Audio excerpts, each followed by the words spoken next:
Yeah? Who is he, by the way? How about Fatima? Yeah? How about Zachariah? She was not notified. Oh, she wasn't notified. Okay. My colleague is going to work on that. So those who have slides, I only received 2. In the spirit, and my colleague Susan is going to help me moderate this wonderful panel. We are doing community. Community has the word unity in it. Do we know that? Have we ever noticed? Community. Let's invite each of us to share something about themselves and what they are actually passionate about at this Summit 2025.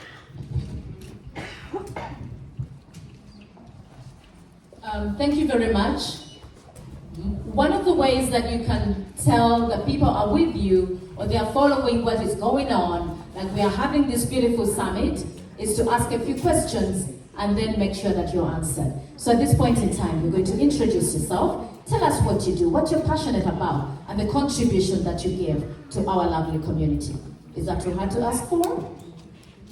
Thank you. Let's proceed then. When you finish, the next person will come forward.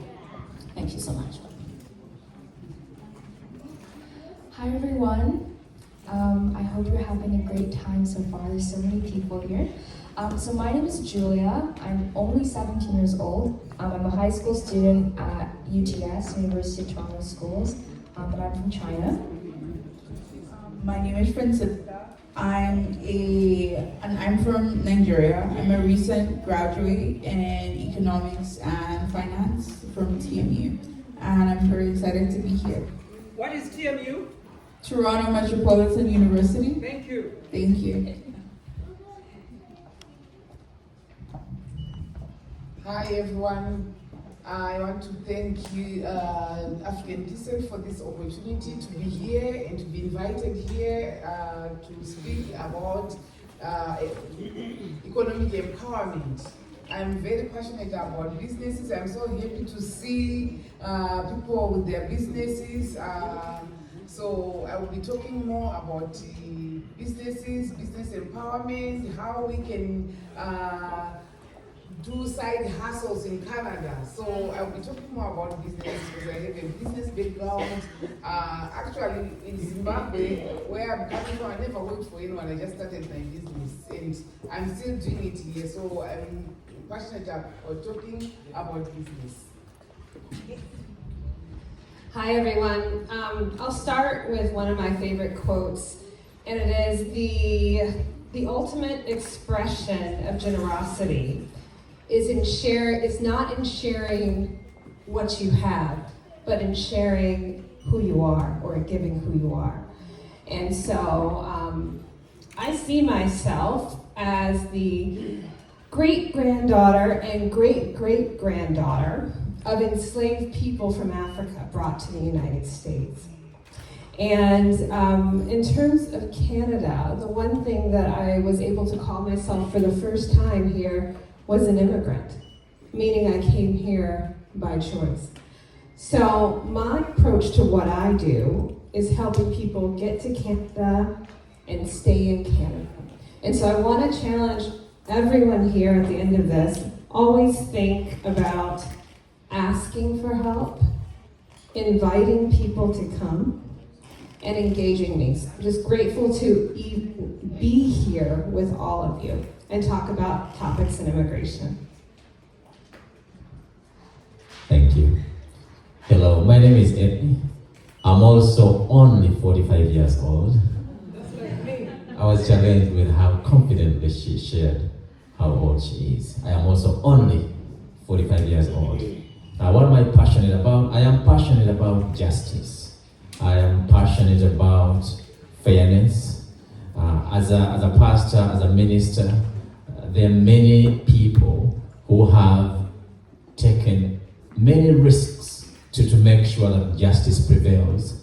Whether you want to go back as far as Jesus, whether you want to go back as far as Reverend Dr. Martin Luther King, or presently you want to talk about Bishop Desmond Tutu, they have taken risks to make sure that justice prevails.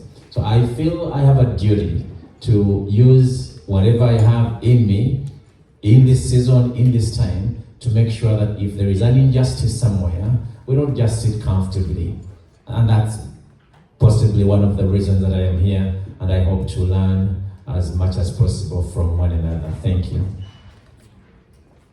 Thank you, and thank you for inviting me here. My name is Melody Kirby. I'm a pediatric hematologist at the Hospital of Sick Children in Toronto, and my passion is caring for children with blood disorders. One of the blood disorders that affects people of African ancestry predominantly is sickle cell disease, and I've been working for the last 30 years plus with our patients and families with sickle cell disease, and I'm working also with the Sickle Cell Awareness Group of Ontario as a medical officer to spread the word and educate people so that people affected with sickle cell disease and their families can get the care that they need and be aware of this disorder, which can have a big impact on their families. Blood disorders. Very big statement and very important statement. So let's have, one introduce themselves and then we proceed with your questions. I hope we are ready. Hi everyone, my name is Asma. I'm from Tanzanian Women Association and a vice president. Professionally, I'm a registered practical nurse, and I'm here to talk about strategic plan about justice, equity, and advocacy. We know we can take any road. If we don't have a plan, we can take any road, but we cannot reach anywhere. So we have to plan everything in order to be somewhere. Thank you. Okay, thank you very much. The panel is ready for you.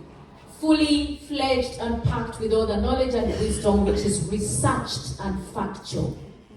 Let's have the questions from business, from equity, from immigration, from beauty, from family, from children growing. Mention it. Mr. Mayanja, can you come a little closer, please? Mr. Mayanja is one of the CEOs we have in Toronto, an events manager that hosts very big events just like Hope does, and they usually work together in partnership, but also works for City of Toronto. Tell us what you want and the question. Thank you so much. You've already introduced me. My question goes to the lady in the middle, and it's about, it's a business question. My question is about how you start a business in Canada without money. Starting a business in Canada without money. I hope you've mastered that. Do we have any other question? One of another passionate gentleman that I know is very passionate about grooming youths, and we are about to begin guidance and counseling for youths, especially those that come in Canada, which is a new culture, and then we help them out not to get to West. Yes, am I lying? You are not. My name is Ronald Robert. I'm the president of Livelihood Development International Initiatives. I walk my talk. When the boss, our best sister of Aphrodite, called me to come, I was in the hospital. So from the hospital, when I was discharged, I just came here to be part of you. I have two questions. The first question goes to Brother Eddie, and the second question goes to the lady with the sickle cell issue. Dear, we are less than 2 million people, blacks, in Canada. We are the least, we are one of the majority. Why is it that, or what can we do better so that when our people come here, we don't end up with the crisis of refugees that we have seen that has created so many changes, like in the education system and the housing issue and all that, because Canada is an immigrant country, and every day Chinese come, Indians come, Jewish teams come, Ukrainians come, but how comes their people or any other people apart from us ends up in this mess? Is it because we don't care about the people who are coming yet we tell them to come? Or don't we have the capacity to train the people to be able to be recipient to those who are coming? Number three, don't we have the financial resources to be able to organize our people? Now, about the question for this lady,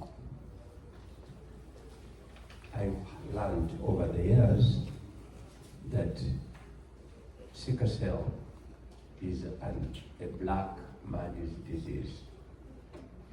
Can you please clear my gray area if that is right? Thank you. Thank you.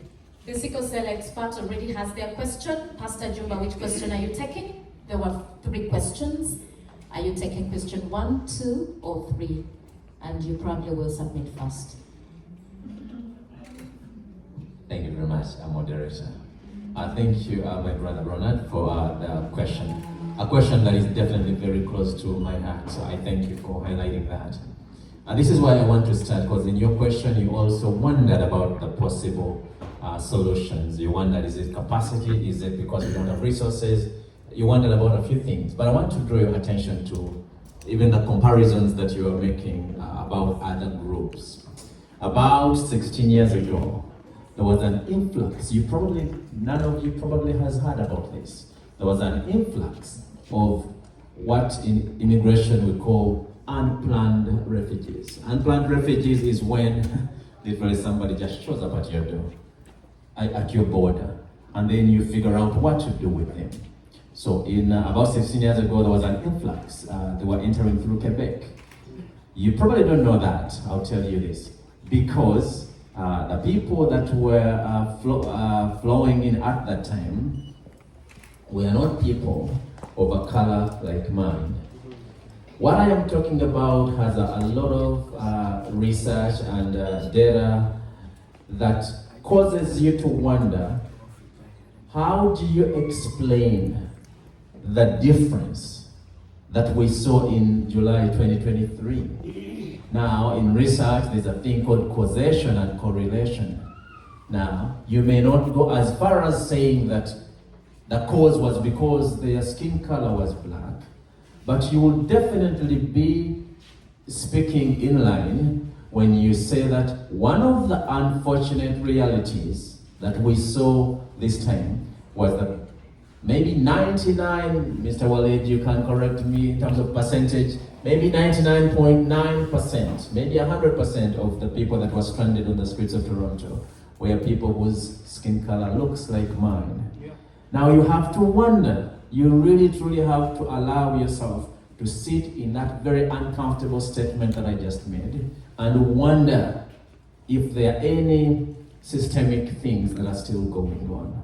Now, if you think these are, oh man, that's just Pastor Eddie's words and he's obsessed with justice. No. Go take a look at the report the Ombudsman of Toronto did. Just go take a look at it. Go take a look at the research that just came out this week, done by the United Way of Greater Toronto. Just go take a look at it.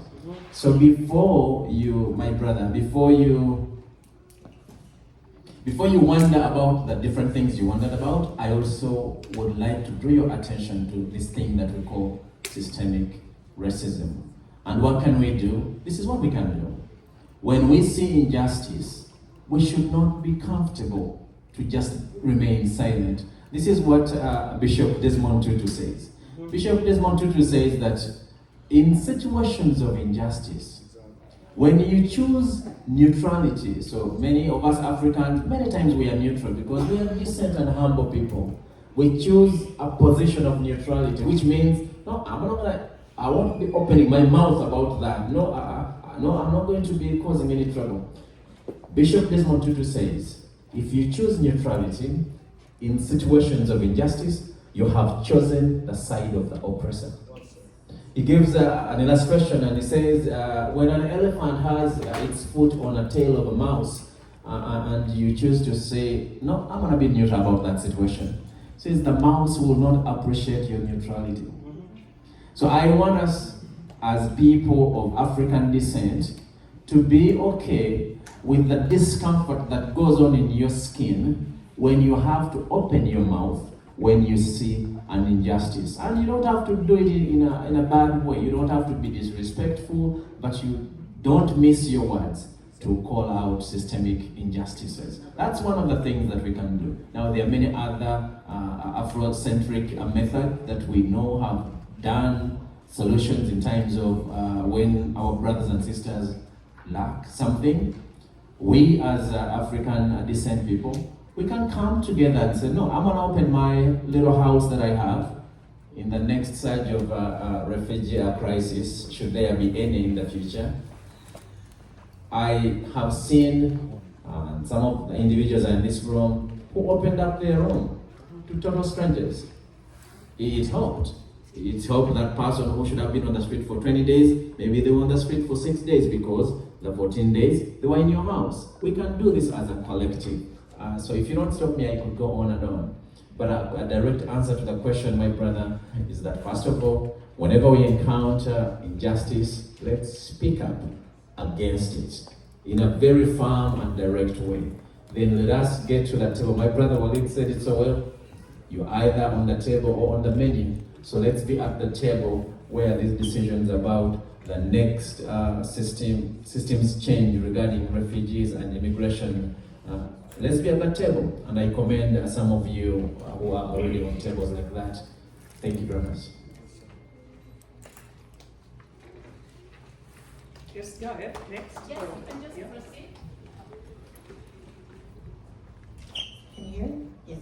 Okay. So to answer your name again? Oh, it's Dr. Melody Kirby. My understanding of your question is sickle cell disease a black disease? Is that correct? It's not.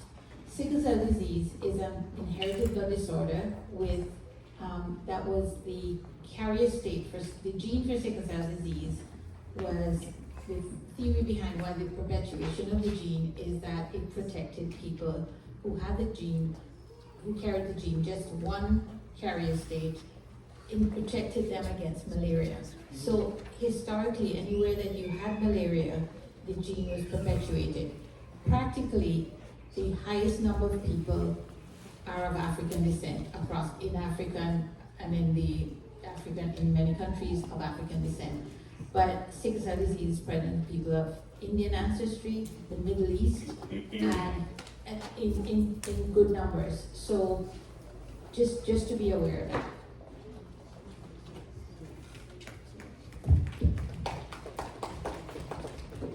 Next, you can just Marla, you have something to say, or anyone else as we go along? Yes. Oh, so I will add on to something that you were saying. Your name again? My name is Marla Brock. I'm with Cougar Immigration. And adding on to what you said about not remaining silent and using our voices to speak, one of the first things that I noticed in practicing immigration law is that the applications of our people seem to move slower in the system. And so I know that uncomfortable feeling about not wanting to speak up and to challenge Immigration Canada and to think, oh, they're gonna poison my files in the future. But what I have noticed is that when I speak up, they turn those files around so fast because what I have started to do is call out the systemic racism in their system.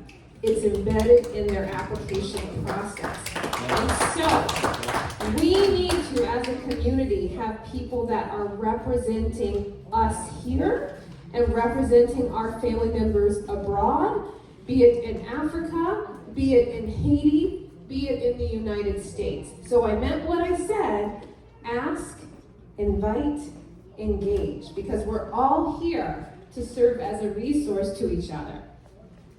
Thank you. Dr. Wright, any thoughts about what has just been discussed? Yes, I actually agree.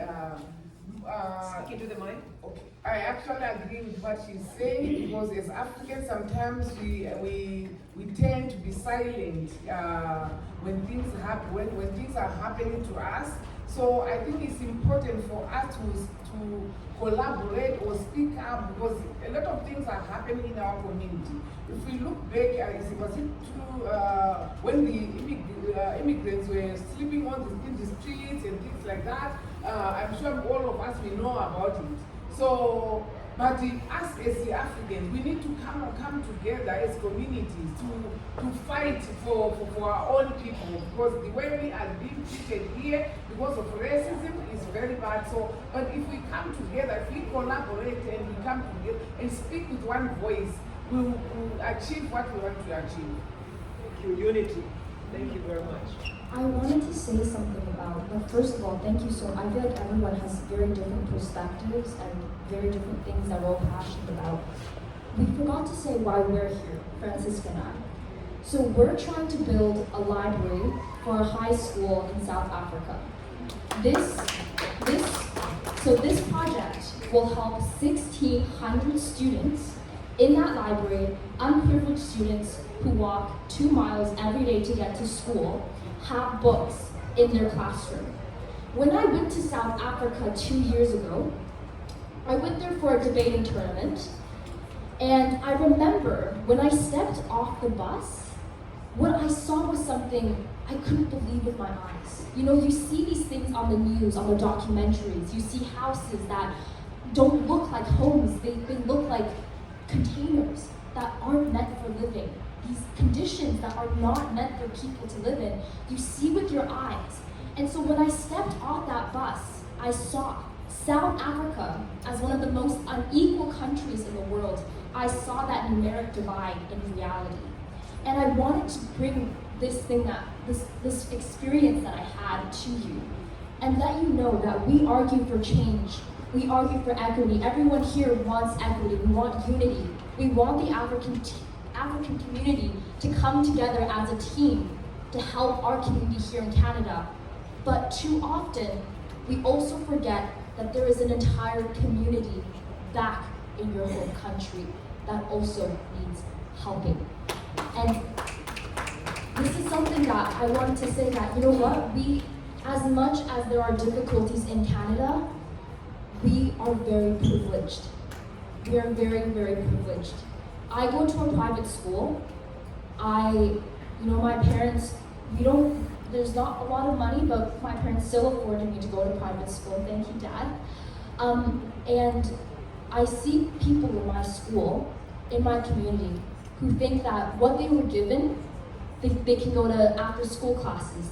They have qualified teachers to speak. They can buy anything they want at a store, and they have drinking water, they have food, things like that. They have a shelter, they have a place to live. These things are people that across the world can only dream of. And so, I am so thankful to be here by everyone, around this community today to tell you about everything, because actually what me and Francisca, what we're arguing for, what we're hoping for, is that we actually expand. I'm holding 2 microphones. We expand beyond this community. Thank you. We look to the world, right? Maybe as a group, together, when we come together, we not only help people in our community here, but we can help people everywhere, back everywhere. And so together here, we're a team of undergrad students. I'm in high school. Francisca is from TMU. We have people from UFT, from McGill, everyone here working together as youth to maybe bring youth in Africa, in South Africa, in Zambia, in Uganda, and everywhere that we all come from, to maybe help those youth to have a better life and experience more as well. So Francisca will tell you about what we've done in our project so far, the money we've raised, and everything that we've done. Thank you so much, Julia. You couldn't have said that better. Thank you to everyone who is just here and has given us the opportunity to speak. And thank you to my fellow panelists. Up until now, we've collected over 4,000 books from bookstores, churches, libraries, across the GTA, and partnered with several organizations to actually ship those books, such as Second Life Books and Children's Books Bank. And we've raised over $4,000 from grants and community fundraisers. And we're just bringing this together because yes, we technically need over $5,000 right now, and we're still yet to reach that goal. So this is just also to bring awareness and just to bring our story to you guys. But thank you so much for allowing us to share. Hi, my name is Asma. So I would like to answer someone's question, which is not answered here about the business. The first person who asked the question, although I'm not a business person, but I manage a company which is called Changemakers Company, and I started here in Canada. So you can start a business without a huge money. It depends what kind of business you want, what you want to achieve. For example, I started business with 2,500 from credit card. I just signed up my company for 500, buying my carpet machine for 1,600, and the remaining one I just invest in the website, email address and everything, and I started, and what I achieved is good. So don't hesitate to implement your business, to implement your idea, because it's not much.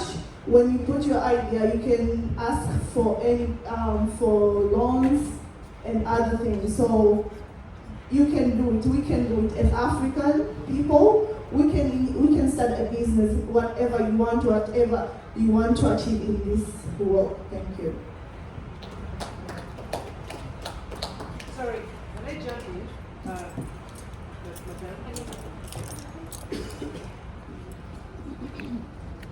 Related to that question, before Dakarai answers, I know you talked about having a business. Tell us about some of these strategic planning initiatives. What does someone do if they really want to have a sustainable business? Thank you. So first of all, you have to plan what you want to do.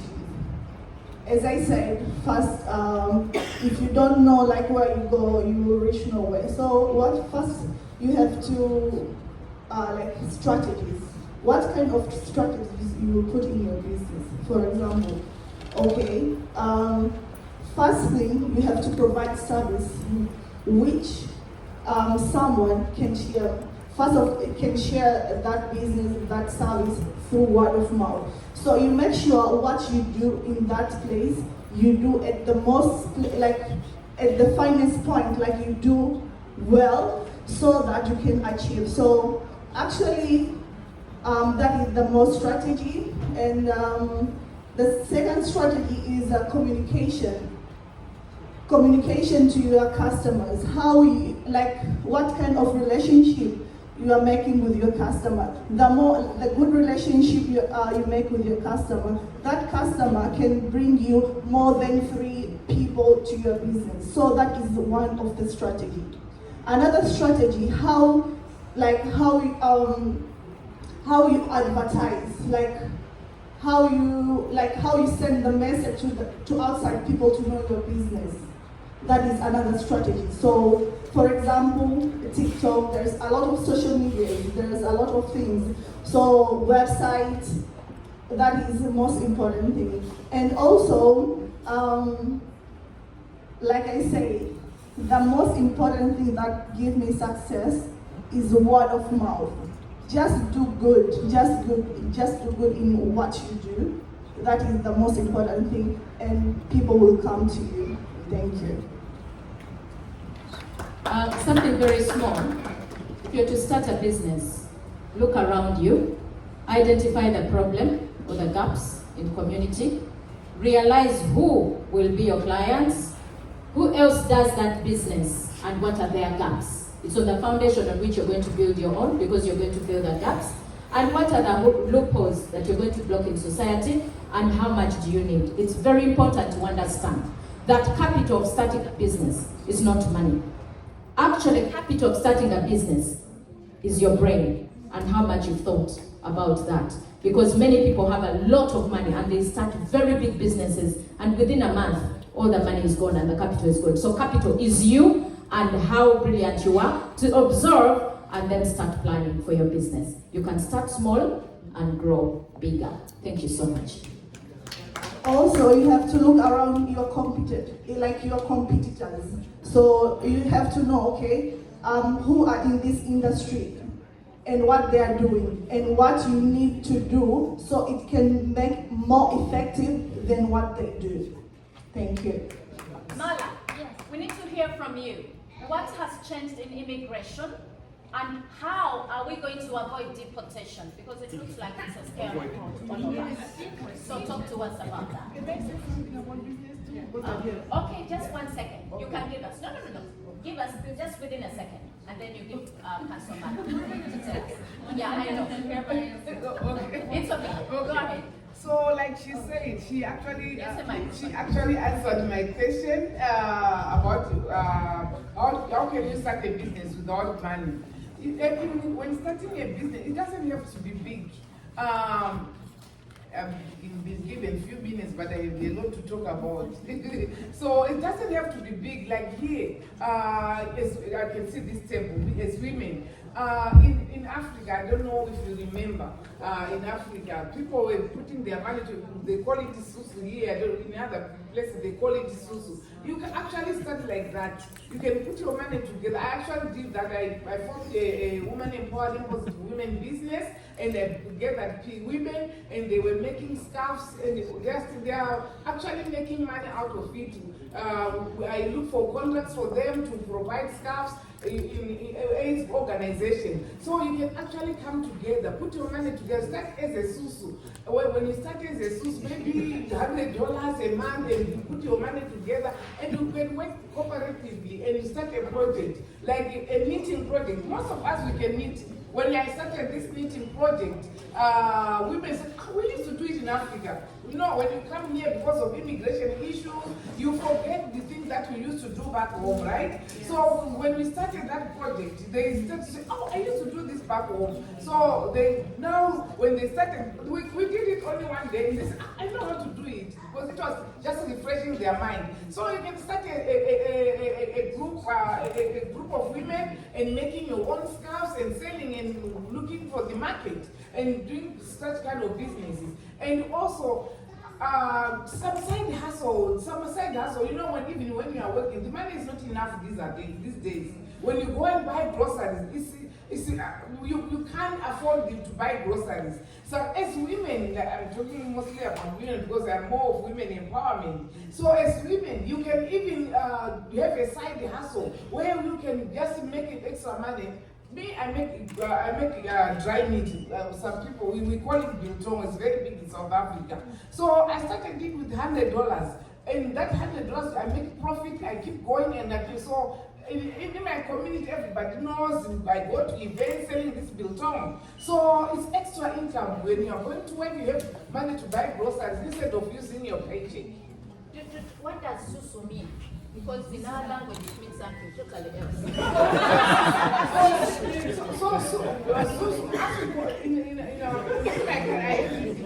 But in my country, call it back. Those contributions that you can make, maybe you can say maybe some people can say maybe $100 a month or maybe bi-weekly.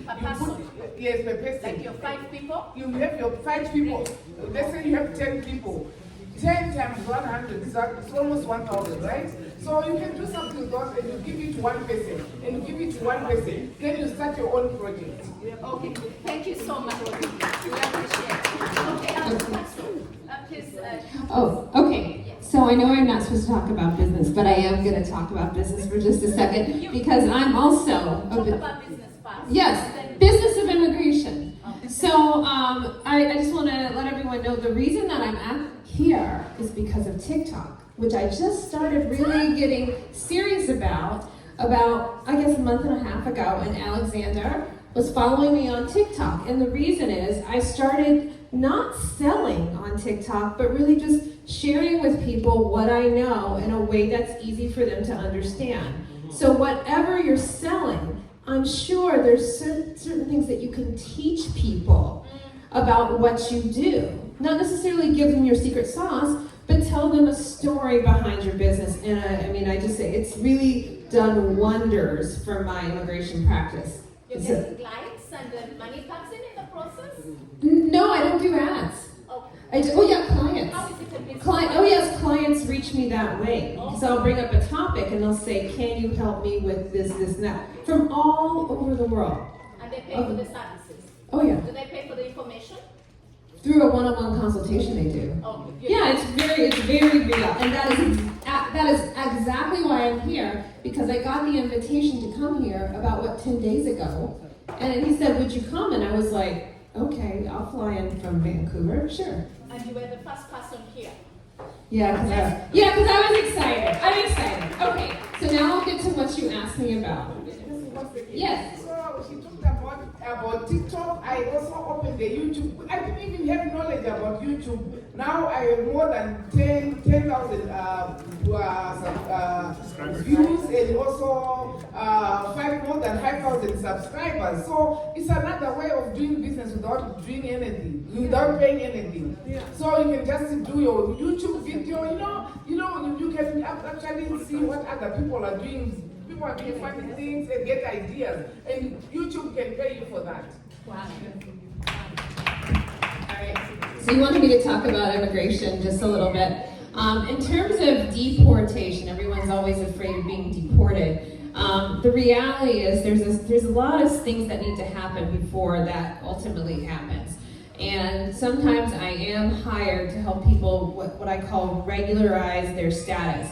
Meaning they've been here for a long time, they've overstayed, and they're trying to, as I say, have a come to Jesus moment and really correct, their situation. Everybody's different. Some people end up getting married to a Canadian. Some people I advise, okay, leave Canada and then come back in. I've done that before with people. Lately, what I work on is helping people make the leap to permanent residency. So I work with a lot of international students, actually a lot of international students from Kenya. So for whatever reason, I do really well with bringing people in to study from Kenya.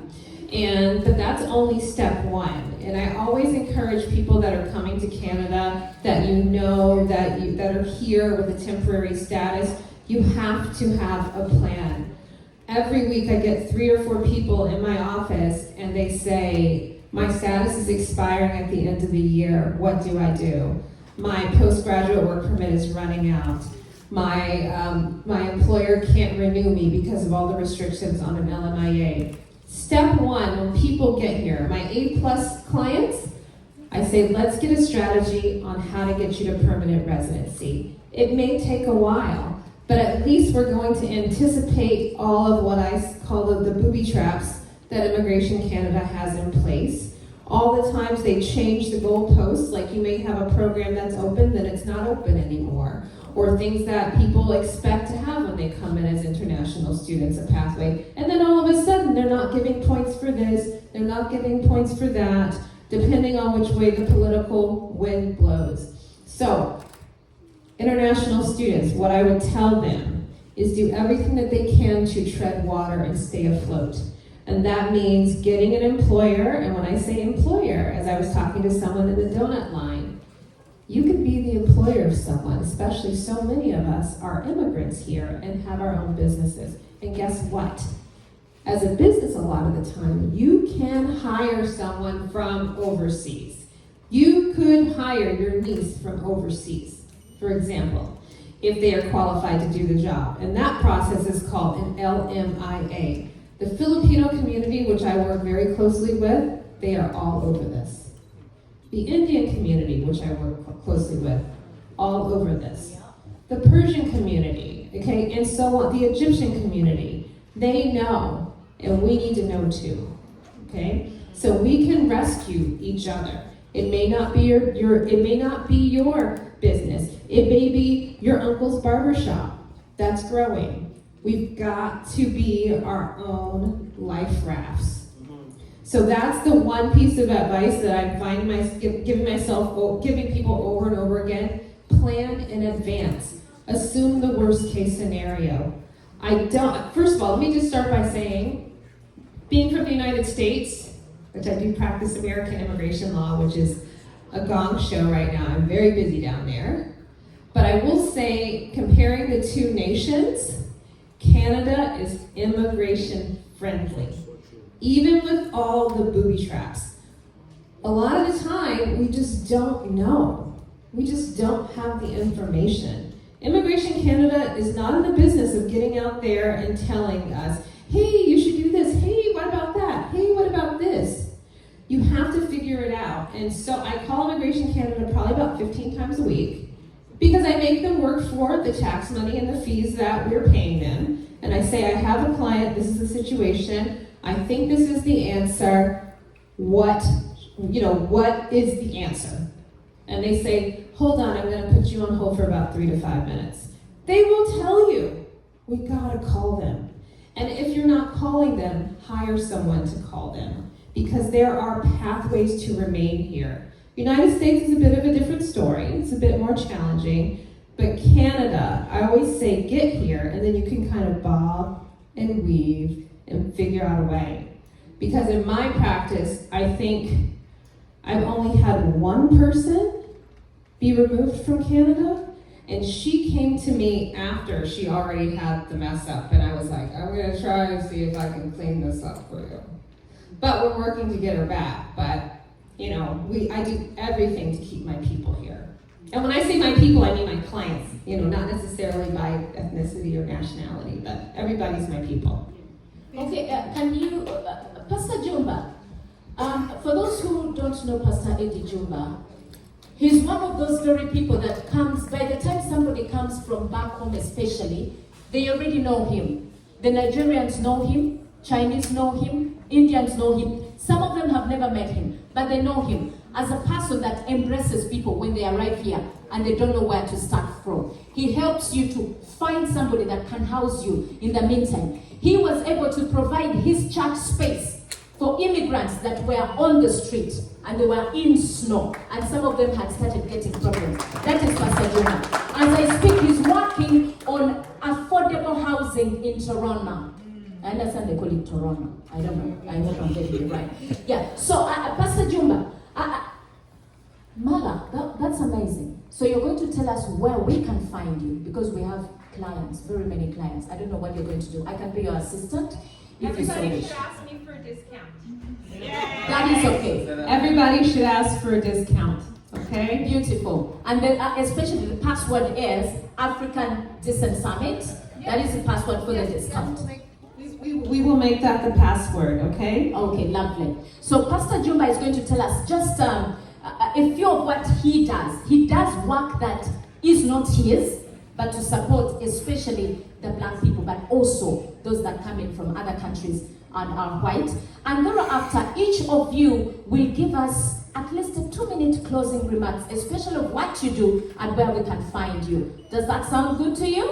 Lovely. And then we shall have lunch. We actually have very beautiful lunch. And Desire, who is one of the CEOs that we have in Toronto that organizes the best and the biggest agricultural conferences inspired by the Garden of Eden, for those who read the Bible, has got a question. Is it going to any of these? Or before Pastor Jumba actually says something, I think I can. Can you come over? And then Daphne also come. Daphne is in charge of the girl child and women as well. We have very many CEOs. I think you see how blacks are really talented. We already have L's insurance over there, so by the time you leave this place, you need to register with L's insurances, and it really adds a lot of value. Okay, Desire, please give a question, and Daphne, just come give your question so that and then you allocate it to somebody that you want to answer it, okay? Hi, Sarah. Okay, yeah. Thank you for coming, for supporting Hope. My name is Desiree Fiona, CEO, DAP Solutions. It's our employment agency, and at the same time it hosts international agriculture conferences, which is going to happen on 15th of August this year. Yeah, I'll invite you, all of you. My question goes to Asma, and it says, how do you ensure equity and inclusion actually in health sectors? Because at the same time, I am a social worker and I work with Fred Victor, these shelters in particular. I've realized that when we send most of our clients to hospitals, they don't get the health that they deserve. They are put in the queues, they wait for long hours, and eventually they come back when they have not even been attended to, and these are mostly Black people. So how are you going to ensure that this is being talked about and advocacy in particular? So in your closing remarks, you're going to touch that a little bit. Daphne, do you have a question? Please come before Pastor Juma comes in. Thank you.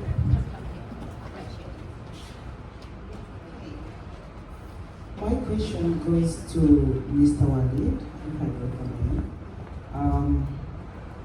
It's on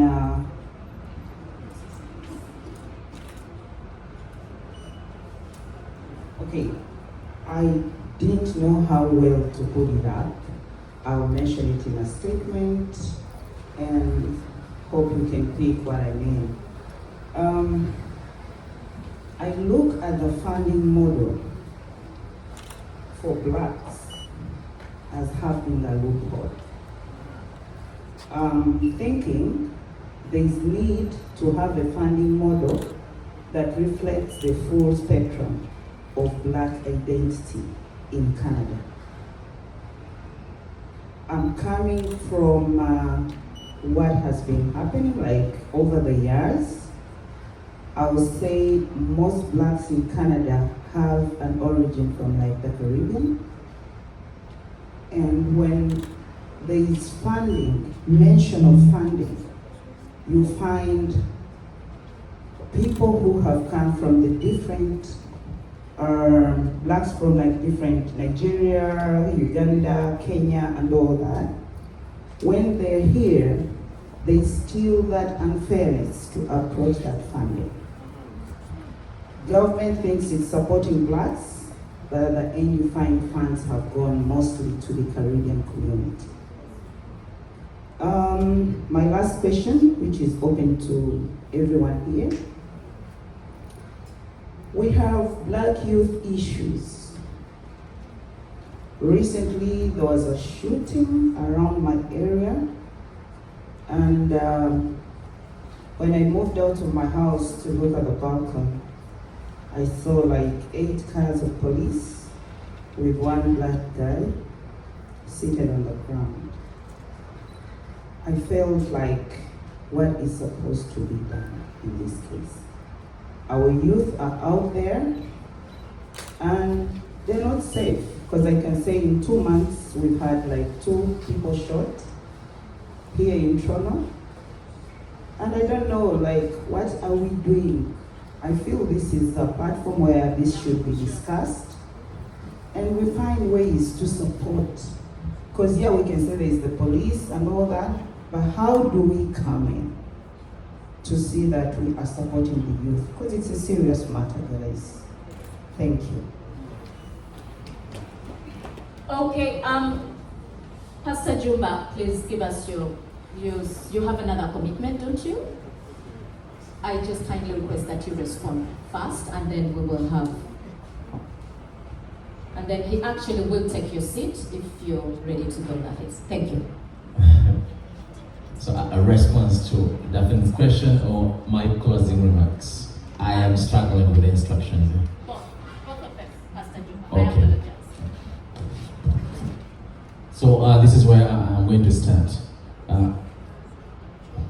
Where's I don't know where Rachel is, but yes. So Rachel opened by very humbly but very straightforward challenging us. And for me, that's definitely one of my takeaways, reminder about Hosea chapter 4 verse 6. That really, indeed, we perish for the because of lack of knowledge. There are many initiatives. Every now and then, the city, or for example, the province, or even the federal, sends out an invitation for us to participate in something to do with a policy review. And I need to start by applauding the people who are, well, it is one of them, who very intentionally show up on these kinds of meetings. Now, they're uncomfortable meetings, they are time consuming, there's no check, nobody pays for your time and for whatever you spend to be there. But my encouragement is going to be, let us show up in those places. Let us sacrifice. Maybe we won't even be the ones who will harvest the outcome of that sacrifice. Maybe it's the people that are going to come 5 years from now. But when you do something that causes a policy to change, you have achieved so much. I'll tell you an example. May 2022. Yes, it was May 2022. There was a policy that was instituted in the city of Toronto to close the door to new people that were coming or knocking at the doors of the shelter system. There was a policy that was put in place to not open if somebody knocks and they say that we've only been here for 2 days or 3 days. The policy was that person will be kept away and the priority will be given to somebody who has been here for a long time. It took a lot of opening of our mouth. My brother Walid and many of the likes. That policy is not there anymore. So I want to encourage us, when we are invited to share in these policy change meetings, let us show up. Let us be there on those tables, and I cannot tell you enough how much I have seen it to be true, that when we show up and policies change, we have solved a problem that is bigger than we could have solved as individuals or as small groups. So that's one of a big contribution that I want to make on that question. But as a way of closing, so what we do, the moderator, yeah, she asked me, talk about what you do or what you have done. I'll tell you that many times when we talk about things like earthquakes or disasters that happen in this world, there's this thing called the aftermath or the positive outcome of disasters. One of the positive things that came out of the refugee crisis of July 2023 is a formation of these very strong initiatives. One of them is the Crisis in Our City, and the other one is the African Canadian Collective. And now you have heard in the news, in the recent report, the city talking about the initiation of a black-run or black-led shelter. So these are things that are really positive. It's unfortunate that it took, I have to start here, it took a death of 3 people. I officiated at their funerals. It took many of our brothers and sisters enduring so much physical, emotional, psychological distress on the streets of Toronto. That's what it took. In Africa, they say, am I going to first walk naked on the street for you to really get my attention? For me to get your attention. It unfortunately took that much for the city or for the government here to notice that there's something that we need to respond. So what we do, we have now joined efforts in becoming part of the force that is causing policy change. What we continue to do, we continue to advocate for these buildings to be in place. For example, you have seen or you have heard the Welcome Center in the Peel region. That had been an outcome of so much effort and so much discussion at those tables where it's uncomfortable and sometimes you're labeled as all these kinds of things. But if you're pure in your heart and you're not there to disrespect anyone, please make your case known there. Because these policies, when we talk about systemic racism, we are talking about policies that somebody in some room somehow found it okay to put it in writing that this is how we are going to treat some people or some groups of people. And it takes another set of people who are going to sit probably in the same room to say, no, we need to repeal this. We need to consider the change or the current circumstances. So I have so much to say on this, but I just wanted to end by saying, yes, many of you may or may not be aware, there's a report from the United Way of the Greater Toronto. There are 3 categories of recommendations in there. I'm going to invite all of you. My sister, I don't know if you've seen that report. I'm going to really beseech you. Beseech is the word we use as when we used every language that there is in terms of making an appeal. That's what this man, Paul, used to use when he really wanted you to make sure that you take this seriously. So I beseech you to read the report. I can share it with you. I have it here and share it with you. But I'm going to encourage all of us to read that report, especially the findings, but also most important, the recommendations, because we need to hold accountable first of all, the United Way, but also the research group and the government. We need to hold them accountable when it comes to implementing those recommendations.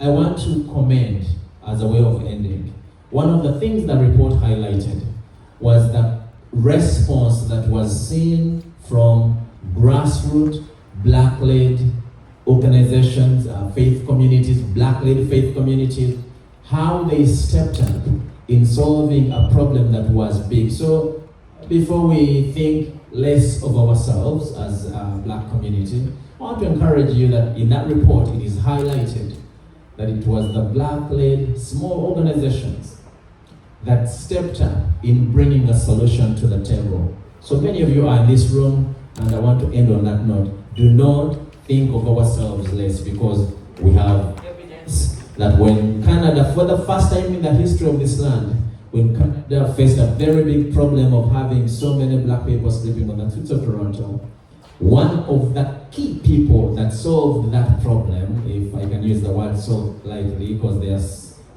have so much to still do, were black communities. So I want to encourage you, in the spirit of Ubuntu, remember that we actually have a lot of what it takes to bring solutions to these tables. Thank you very much. Thank you, Pastor Eddie and everyone. Yes, anyone? So before Pastor Eddie leaves us, I just want to start by saying Pastor Eddie is a community champion and a hero, and I hope there's more recognition for the great work that he's done to support everyone. Black, white, doesn't matter. He's a humanitarian, and I want to behoove you. I'll use that word, behoove you to all please applaud Pastor Eddie. Thank you, Pastor Eddie. And before I jump to answer your questions, one focused on raising funds, the impact of white supremacy, anti-black racism, the divisions that it causes, and also safety, community safety. I have some good news. I just want to tell my sisters, I was really impressed by what you had to say. When you spoke, sister, I remembered Harambe, which is what we do, and I think Pastor Eddie illustrated that, is when we come together, not wait for government, not wait for other people to save us, but we are there to raise money for ourselves, create initiatives for ourselves. I grew up in Kenya, I was born in Kenya, and this concept of Harambe is a beautiful concept, meaning that we are empowered as a community. The power comes from us, it's not the other way around. And for my amazing friends who are trying to build a school in South Africa, I work at TMU, so I hope to work with you. I have an amazing suggestion about how you can raise that $5,000, Carrot Cache. You should apply for funding. They helped us with funding $5,000 within 2 weeks when we applied. So that's actually something that we will connect with. So, your questions. I talked about anti-black racism. I talked about white supremacy. I talked about how this is not an accident. It's built this way. The divisions that are encouraged amongst black people, people living in Canada from Africa, the African diaspora, but also people who come from the Caribbean, who are also visibly black. That division is intentionally done. We talk about shadism. Do you folks understand what shadism means? So in white supremacy, when it comes to anti-black racism, you could live in your own country, but because of the shade of your skin, you have a level of privilege. This is what happened in Rwanda and Burundi, the horrible genocide. The lighter tribes were given more privilege, more good jobs, and the darker the tribes or the people was less privilege. This happens even within the African diaspora, African continent. It happens in South Asian communities. It happens in Chinese community. It happens in every community. There is anti-black racism, white supremacy, and it's disgusting. And I just want to let you know that, when you understand the colonial tactics or ways of thinking, it actually encourages you to start building relationships with members of the black diaspora, whether they're from the Caribbean or the African continent. So I want to challenge everyone in this room to start showing up. I go to events of the Jamaican Canadian Association all the time. I go to every event that's hosted by members of the black diaspora from the Caribbean community because I want them to see me as an ally. Because we have to build a foundation of trust so that when we do apply for funding, we don't compete. We work collaboratively. We say, listen, let's apply for this pool of funds so it can meet all our needs, not just exclusively one community's needs, right? So we have to challenge each other to start doing things differently. And when you build trust and relationships, over time, these divisions will erode. Okay, all right. The next thing is about safety. So I have been living in Regent Park since 2005. This is before the revitalization. This is when Regent Park was known as a community plagued, imagine this word, plagued by gun violence. People dying every couple of days, people getting shot, and an unsafe neighborhood, right? And then the revitalization happened.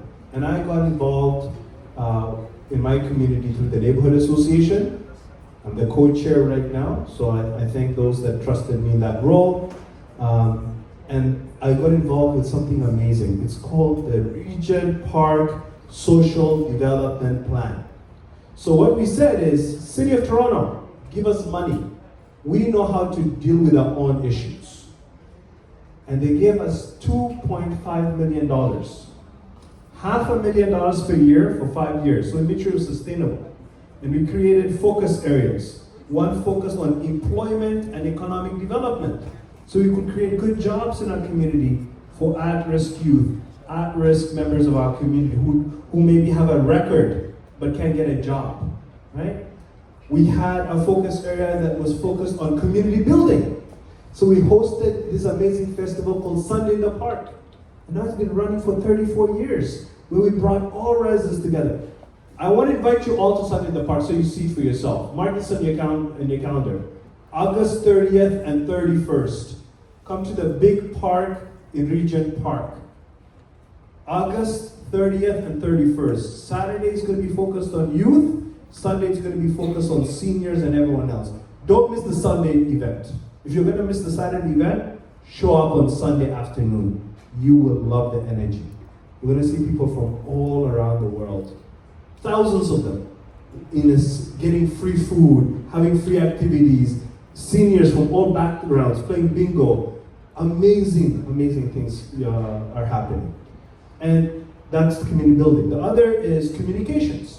We build up a communications infrastructure so people know what's going on in their community. Whether there's job opportunities, whether there are events.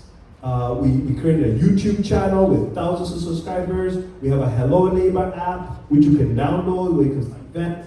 We created the platform where people are in the know, so they can get involved. So that was another focus area.